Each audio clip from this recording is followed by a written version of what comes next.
कई लोग तो ऐसे हैं उनका आज तक हनुमान चालीसा पढ़ना नहीं है, आज तक कोई चालीसा, चाहे गायत्री चालीसा हो, लक्ष्मी चालीसा हो, शिव चालीसा हो, पढ़ना ही नहीं आती। बस बैठ गए भगवान के सामने और पढ़ लिया आसन लगा के। नहीं नहीं नहीं, चालीसा पढ़ने का भी एक नियम है। अगर कोई लक्ष्य लेकर पढ़ रहे हो तो उसका एक नियम है। पूरी जिंदगी पढ़ते रहोगे तो भगवान की प्राप्ति नहीं है, पर लक्ष्य लेकर अगर पढ़ा है आसन से, जिस भगवान की चालीसा पढ़ रहे हो उसकी मूर्ति या उसका फोटो आपके सामने होना चाहिए। एक घी का दिया, अगर हनुमान चालीसा पढ़ रहे हो तो या तो घी का दिया जलाओ, वो भी गाय के घी का। और कई लोग तो ऐसे हैं उनका आज तक हनुमान चालीसा पढ़ना नहीं है, आज तक कोई चालीसा, चाहे गायत्री चालीसा हो, लक्ष्मी चालीसा हो, शिव चालीसा हो, पढ़ना ही नहीं आती। बस बैठ गए भगवान के सामने और पढ़ लिया आसन लगा के। नहीं नहीं नहीं, चालीसा पढ़ने का भी एक नियम है। अगर कोई लक्ष्य लेकर पढ़ रहे हो तो उसका एक नियम है। पूरी जिंदगी पढ़ते रहोगे तो भगवान की प्राप्ति नहीं है, पर लक्ष्य लेकर अगर पढ़ा है आसन से, जिस भगवान की चालीसा पढ़ रहे हो उसकी मूर्ति या उसका फोटो आपके सामने होना चाहिए। एक घी का दिया, अगर हनुमान चालीसा पढ़ रहे हो तो या तो घी का दिया जलाओ, वो भी गाय के घी का हो, भैंस के घी का मत जलाना। हनुमान जी कभी प्रकट नहीं होंगे भैंस के घी से। घी का दिया लगाइए अगर चालीसा का पाठ कर रहे हो हनुमान जी का। और बहुत ज्यादा संकट है, बहुत ज्यादा परेशानी है तो हनुमान चालीसा का पाठ करो तो तिल्ली के तेल का दिया लगाओ, काली तिल के तेल का दिया, तिल का तेल का दिया हनुमान जी के सामने आसन बिछाकर। बहुत तकलीफ है तो 3 पाठ प्रतिदिन करो और एक आसन से जितने समय, 9 बजे अगर आप बैठते हो पाठ करने तो 9 बजे ही बैठना है। 11 दिन तक प्रतिदिन 3 पाठ रोज करो। एक पानी का लोटा, कलश, तांबे का जल अर्थात तांबे का लोटा हो, स्टील का लोटा हो, तुम्हारे पास जो कलश हो उसमें जल भरकर, एक सिक्का उसमें पटक कर, एक लौंग पटक कर प्लेट से ढक कर रख दो और प्रतिदिन बस टाइम पर बैठकर पाठ करो। 11 दिन पूर्ण होंगे, जिस कामना से आपने पाठ करा है बस वो सिक्का, वो लौंग कलश में से निकाल लो, जल का आचमन करो और जिस काम के लिए करा है वो जल उस प्रयोग में ले लो। उस प्रयोग, किसी से बात करने जाना है तो वो जल पी कर जाइए, कोई से हाथ मिलाना है तो वो सिक्का, वो लौंग अपने हाथ में रखिए, अपने साथ रखिए। कई लोग कहते हैं हम तो बहुत दिनों से हनुमान चालीसा पढ़ रहे हैं, हम बहुत समय से राम रक्षा स्तोत्र का पाठ कर रहे हैं, हम बहुत समय से ये कर। अरे तो उसको नियम से तो करो। हनुमान चालीसा का प्रागट्य केवल एक दिल से की गई स्तुति। हनुमान जी महाराज की स्तुति, राम जी महाराज की स्तुति तुलसीदास जी ने केवल दिल से करी थी, केवल मन से। और ये नहीं कहते कि हनुमान चालीसा पढ़ोगे तभी भगवान, नहीं नहीं, आप दिल से अगर भगवान को पुकार लीजिए, आप दिल से पुकारो उसको, वो आएगा। नियम है महाराज, बहुत ध्यान दीजिएगा। पंचमुखी हनुमान का एक स्मरण, पंचमुखी हनुमान का एक भाव। महाराज जैसे बहुत ज्यादा तकलीफ अगर व्यक्ति को हो गई है, बहुत कष्टमय जीवन चल रहा है, हार गए हर जगह से और तकलीफमय जीवन चल रहा है, तो पंचमुखी हनुमान का एक शिव महापुराण का और स्कंद पुराण का एक बड़ा सुंदर मंत्र है। उस मंत्र को आप सब एक बार हमारे साथ में बोलें। ओम नमो हनुमते रुद्र अवताराय सर्व शत्रु संहारणाय सर्व रोग हराय सर्व वशीकरणाय रामदूताय स्वाहा। बस इस मंत्र को हाथ में काली तिल लेकर, एक जौ लेकर और गूगल लेकर, थोड़ा सा उसमें गाय का घी डालकर, कंडे को या अग्नि को जलाकर इस मंत्र का 11 बार 21 बार जाप कर कर अपनी कामना कर कर छोड़ दीजिए। कैसा भी रोग हो, बीमारी हो, कष्ट हो, दुख हो, तकलीफ हो, 21 दिन के अंदर वो आनंद आना प्रारंभ कर देता है।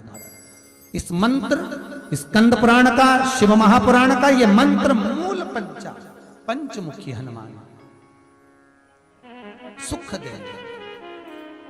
और एक और चीज याद रखिए महाराज, यदि कोई काम के लिए जा रहे हो, कोई व्यापार के लिए जा रहे हो या नौकरी करने के लिए जा रहे हो और लगी नहीं रही, बहुत तकलीफ पा रहे हो, सर्विस ही नहीं लग रही, बहुत कष्टमय हो गया, तो निवेदन करूंगा 5 पीपल के पत्ते पर बेसन के 5 लड्डू घर में बने हुए गाय के घी के 5 लड्डू रख लो।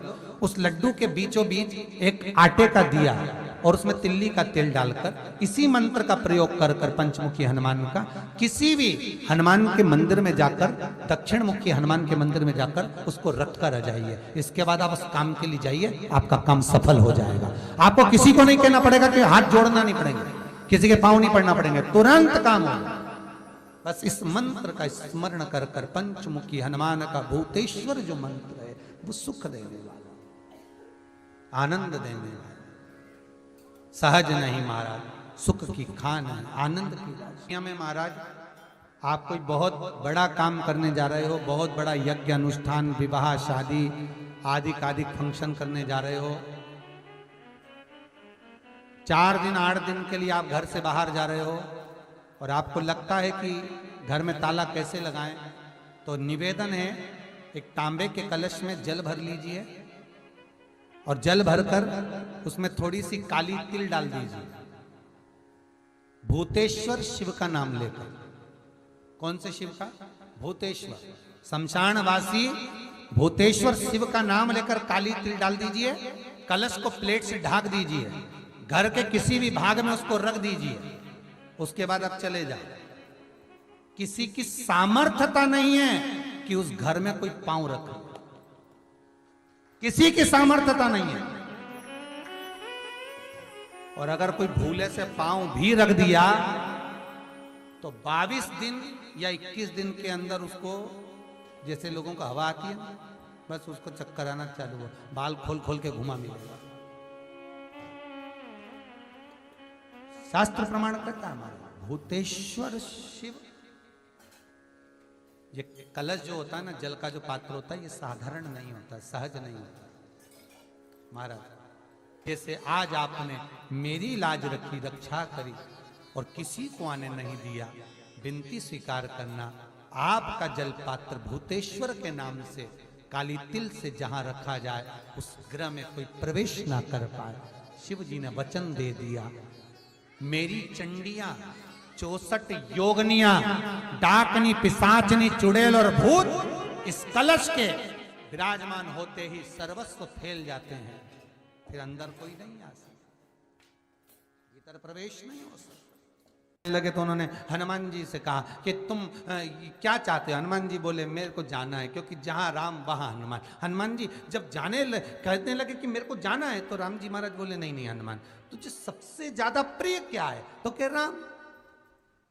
तो हनुमान तू कह रहा है सबसे ज्यादा प्रिय है राम प्रिय है, तो एक बार जिस समय देवऋषि नारद का अपमान हुआ, विश्वामित्र बाबा का अपमान हुआ, उस समय पर एक राजा ने जब अपमान करा तो तूने उसको राम नाम लिखकर एक जगह पर बिठा दिया और कहा कि तू राम नाम जपते रहे। उसने राम नाम जपा। तब हनुमान याद कर, मेरे सम्मुख में तू खड़ा था और युद्ध होने वाला था, तो तूने क्या कहा था?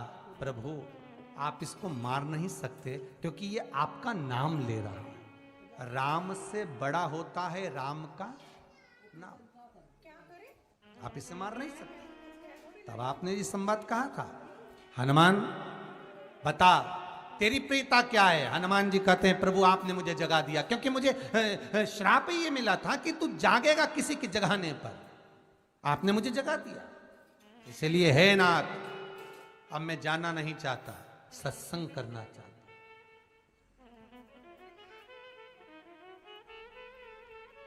श्री राम जी का चरित्र है। अब मैं सत्संग करूंगा, भजन करूंगा, नाम जाप करूंगा। पर राम जी जानते हैं हनुमान से कहा, हनुमान मेरा जाने का समय आ गया, मुझे तो जाना पड़ेगा ना। सीता पृथ्वी में चली गई, मुझे भी जाना है। मैं सरयू के जल में अपने प्राणों को त्यागूंगा, मानव का शरीर है इसको त्यागना तो पड़ेगा ना हनुमान। हनुमान जी बोले तो त्याग दो, त्यागने में क्या दिक्कत है, त्यागो आप तो। पर दिक्कत एक बहुत बड़ी है। तो राम जी ने जैसे कहा दिक्कत बहुत बड़ी है, तो हनुमान जी पूछे ऐसी कौन सी दिक्कत है? हनुमान जी के शब्द सुने तो राम जी बोले, जब जिस समय पर तुम सूर्य को निगल गए थे, इंद्र को क्रोध आया था और इंद्र ने तुम पर वज्र का जब प्रहार करा था, जब वज्र का प्रहार इंद्र ने करा तब तुम्हारा नाम हनुमान हुआ। तब सारे देवी देवताओं ने तुम्हें वर प्रदान करा। उस जगह पर यमराज भी खड़ा था। तो यमराज ने तुम्हें वर दिया था कि जहां हनुमान होगा वहां यमराज नहीं होगा। अब दिक्कत यह है कि मुझे प्राण त्यागना है और तू मुझे 1 मिनट के लिए नहीं छोड़े तो यमराज आएगा कैसे? दिक्कत वहां अड़ी पड़ी।